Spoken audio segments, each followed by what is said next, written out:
به نام خالق هستی، کیمیاگر، فصل دوم.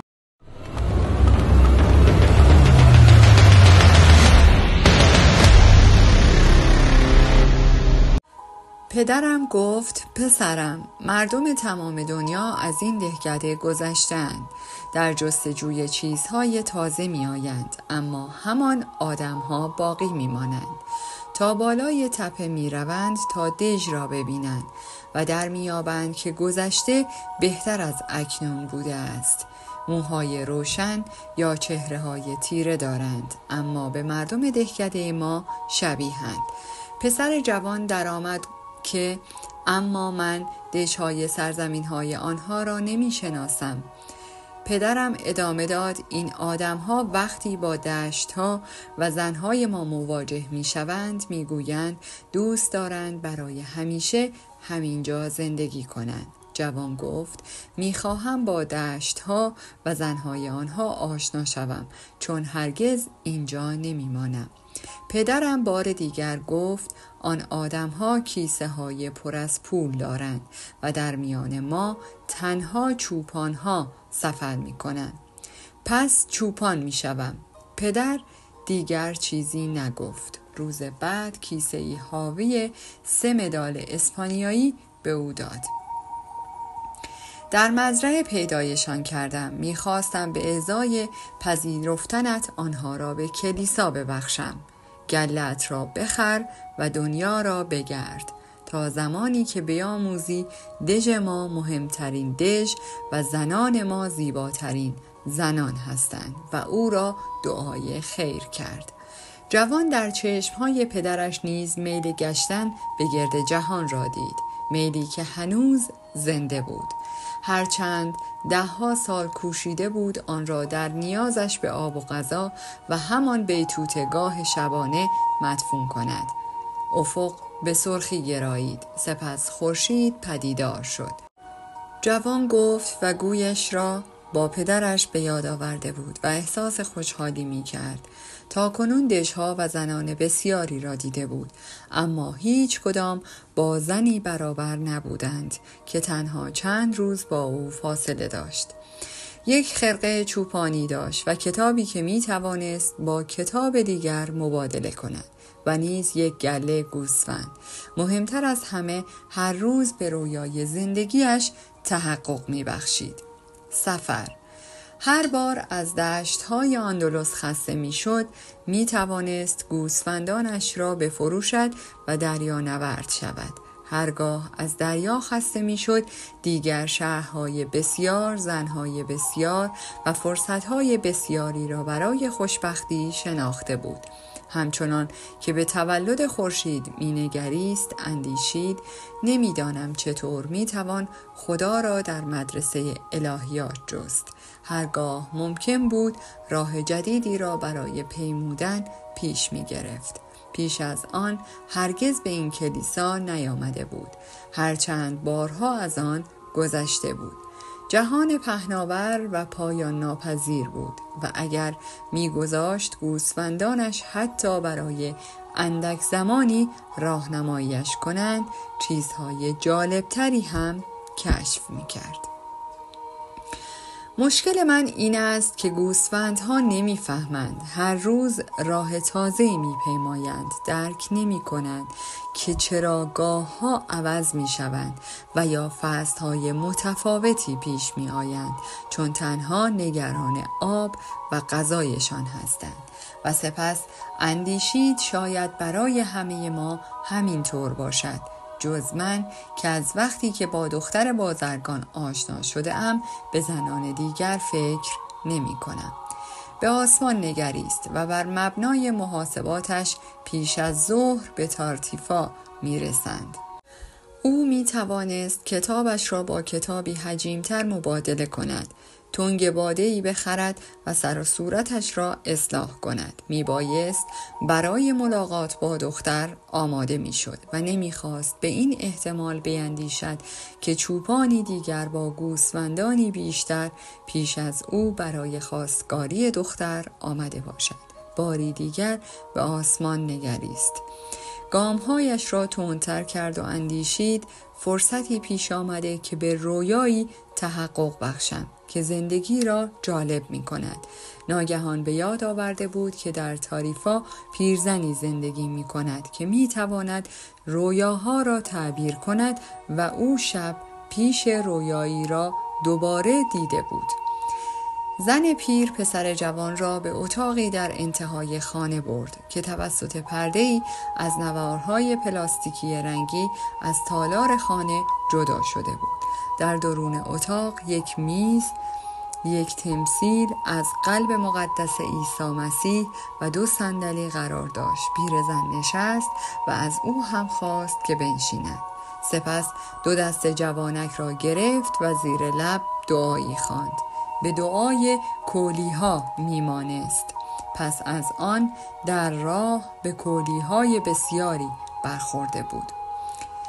سفر می کردند اما گوسفندبانی نمی کردند. مردم می گفتند زندگی یک کولی همیشه صرف فریفتن دیگران می شود و نیز می گفتند که آنها با شیاطین پیمان بستند و کودکان را می دزدند تا در اردوگاه های مرموزشان بردگی کنند. در کودکی همیشه می ترسید مبادا کولی ها او را بدزدند. و هنگامی که پیرزن دستهای او را گرفت این هراس قدیمی بازگشته بود. همچنان که می‌کوشید آرام بماند با خود می‌اندیشید اما تمثیل قلب مقدس عیسی اینجاست. نمی‌خواست دستهایش بلرزد و پیرزن هراسش را بفهمد. در سکوت دعای ای پدر ما را خواند. پیرزن بی آنکه از دستهای جوان چشم برگیرد گفت چه جالب و بعد خاموش شد. جوانک داشت عصبی می شد. دستهایش بی اختیار شروع به لرزیدن کردند و پیرزن فهمید. جوانک بی درنگ دستهایش را عقب کشید. پشیمان از آمدن به آن خانه گفت برای کفبینی به اینجا نیامده‌ام. لحظه ای فکر کرد که بهتر از حق مشاوره را بپردازد و بی آنکه چیزی بفهمد از آنجا برود. داشت به یک رویای تکرار شده بیش از حد اهمیت میداد. پیرزن پاسخ داد تو برای تعبیر رویا به اینجا آمده ای و رویا زبان خداوند است. هنگامی که خداوند به زبان دنیا سخن میگوید میتوانم کلامش را تعبیر کنم، اما اگر به زبان روح تو سخن بگوید فقط خودت میتوانی بفهمی و به هر ترتیب من حق مشاوره ام را میگیرم. پسرک اندیشید یک نیرنگ دیگر.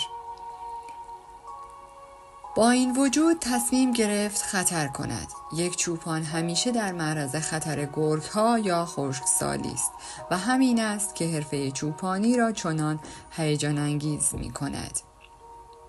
گفت 2 شب پیاپی یک رویا را دیدم. خواب دیدم با گوسفندانم در چراگاهی هستم. ناگهان کودکی ظاهر می شود و شروع می کند به بازی با آن جانورها. خوشم نمی آید کسی به گوسفندهایم دست بزند. از بیگانه ها می ترسم، اما بچه ها می توانند بی آنکه آنها را بترسانند به گوسفندها دست بزنند. نمیدانم چرا. نمیدانم چطور جانورها سن و سال انسانها را میفهمند. پیرزن گفت به رویایت برگرد. ماهیتابه هم روی آتش است. تازه تو پول کمی داری و نمی شود تمام وقتم را بگیری. پسرک جوان با اندکی دلگیری ادامه داد. کودک تا مدتی با بازی با گوسفندها ادامه داد و ناگهان دستهایم را گرفت و مرا تا اهرام مصر برد. لحظه ای صبر کرد تا ببیند که پیرزن می‌داند اهرام مصر چیست یا نه، اما پیرزن همچنان خاموش ماند. سپس در اهرام مصر دو واژه آخر را با درنگ به زبان آورد تا پیرزن خوب بفهمد. کودک به من گفت اگر تا اینجا بیایی گنجی نهفته را میابی و وقتی میخواست نقطه دقیقش را نشانم بدهد از خواب پریدم. هر 2 دفعه. پیرزن مدتی ساکت ماند، سپس بار دیگر دستهای جوان را با دقت بررسی کرد. گفت: نمیخواهم اکنون چیزی بپردازی، اما اگر روزی گنج را پیدا کردی 1/10 را میخواهم. مرد جوان خندید از روی خوشنودی. پس میتواند پولی را که داشت پس انداز کند، آن هم به خاطر رویایی که از گنجهای نهفته میگفت. پیرزن حتما یک کولی بود. کولی ها ابله هستند. گفت: پس رویا را تعبیر کن. اول قسم بخور، قسم یاد کن که در ازای چیزی که به تو گفتم 1/10 گنجت را به من میدهی. جوان سوگند خورد. پیرزن از او خواست به تمثیل مقدس قلب عیسی بنگرد و سوگندش را تکرار کند. سپس گفت: رویایی به زبان دنیاست، قادرم تعبیرش کنم و تعبیر بسیار دشواری است. بنابراین گمان می کنم سزاوار سهم خودم از آنچه میابی باشم. تعبیرش این است: باید تا اهرام مصر بروی. هرگز صحبتی درباره اهرام نشنیدم، اما اگر کسی که آن را نشان داده کودکی بوده، معنایش این است که وجود دارد. در آنجا گنجی را میابی که ثروتمند میشوی. جوان اول شگفت زده شد و بعد برآشفت. لازم نبود برای شنیدن این موضوع به جستجوی این پیرزن بیاید. سرانجام به یاد آورد که لازم نیست پولی بپردازد. گفت: لازم نبود وقتم را فقط برای همین صرف کنم. برای همین بود که گفتم رویای دشواری است. مسائل ساده غیر عادی ترین مسائل هستند و تنها فرزانگان می توانند آنها را ببینند. حالا که من فرزانه نیستم، باید هنرهای دیگری را بلد باشم، مثلا کفبینی و چطور باید به مصر برسم. من فقط رویا را تعبیر می کنم، نمیدانم چطور باید به آنها تحقق بخشی. برای همین باید زندگیم را با آنچه دخترهایم به من می دهند بگذرانم و اگر به مصر نرسم، من هم به پولم نمی رسم. این اولین بار نیست. و پیرزن دیگر چیزی نگفت. از پسر جوان خواست از آنجا برود، چون تا همانجا هم خیلی وقتش را گرفته بود. مرد جوان ناامیدانه آنجا را ترک کرد و تصمیم گرفت دیگر هیچ وقت رویاها را باور نکند. به یاد آورد کارهای زیادی برای انجام دادن دارد. به فروشگاه رفت و کمی غذا خرید، کتابش را با کتابی حجیم‌تر عوض کرد و بر نیمکت کنار میدان نشست تا از باده تازه‌ای که خریده بود لذت ببرد. روز گرمی بود و نوشیدنی به دلیل اسرارآمیزی که راز آن هرگز گشوده نخواهد شد موجب خنکی و رفع تشنگی می شد. گوسفندها کنار دروازه شهر در طویله یکی از دوستان تازه‌اش بودند. در آن حوالی افراد بسیاری را می شناخت و برای همین بود که سفر را دوست داشت. آدم همواره دوستان تازه‌ای می یافت و با این وجود مجبور نبود هر روز کنارشان بماند. اگر آدم همواره همان آدم‌های ثابت را ببیند و در مدرسه الهیات چنین بود، احساس می‌کند بخشی از زندگیش را تشکیل می‌دهند و از آنجا که بخشی از زندگی ما می‌شوند، هوس می‌کنند زندگیمان را هم تغییر دهند. اگر آدم آنطور که آنها انتظار دارند عمل نکند، به باد انتقادش می‌گیرند، چون هر کس فکر می کند دقیقاً می داند که ما باید چطور زندگی کنیم، اما هرگز نمی دانند چگونه باید زندگی خودشان را بزیستند. مثل زن خوابگزار که نمی توانست چگونه باید به رویاهایش تحقق بخشد. تصمیم گرفت پیش از راندن گوسفندهایش به سوی دشت صبر کند تا خورشید کمی پایین تر بیاید تا 3 روز دیگر کنار دختر بازرگان می بود. آغاز به خواندن کتابی کرد که از کشیش تاریفا گرفته بود. کتاب حجیمی بود که از همان صفحه اول به بازگو کردن ماجرای یک مراسم خاک سپاری می پرداخت. از آن گذشته نام شخصیت ها پیچیده بود. فکر کرد اگر روزی کتابی بنویسد کاری می کند که شخصیت ها یکی یکی ظاهر شوند، که خواننده ها دچار ناچاری نشوند، همه نام ها را به خاطر بسپارند. وقتی توانست فکرش را روی خواندن متمرکز کند و دلپذیر بود، چون درباره یک خاک سپاری در بلخ صحبت می کرد و در آن آفتاب سوزان احساس خنکای خوشایندی به او می بخشید. پیرمردی کنارش نشست و شروع به صحبت کرد. پیرمرد به رهگذران اشاره کرد و گفت اینها دارند چه کار می کنند؟ جوان به خشکی پاسخ داد کار می کنند و خواست وانمود کند که غرق در مطالعه است. در حقیقت داشت به چیدن پشم گوسفندان در برابر دختر بازرگان می اندیشید و اینکه دخترک مطمئن می شد که او می تواند کارهای جالبی انجام دهد. این صحنه را بارها تصور کرده بود و هر بار هنگامی که می‌خواست شروع کند به توضیح دادن اینکه پشم گوسفندها را باید از عقب به جلو چید، دختر شگفت زده می‌شد. همچنین می‌کوشید که چند داستان زیبا را به یاد بیاورد تا هنگام چیدن پشم گوسفندها برایش تعریف کند.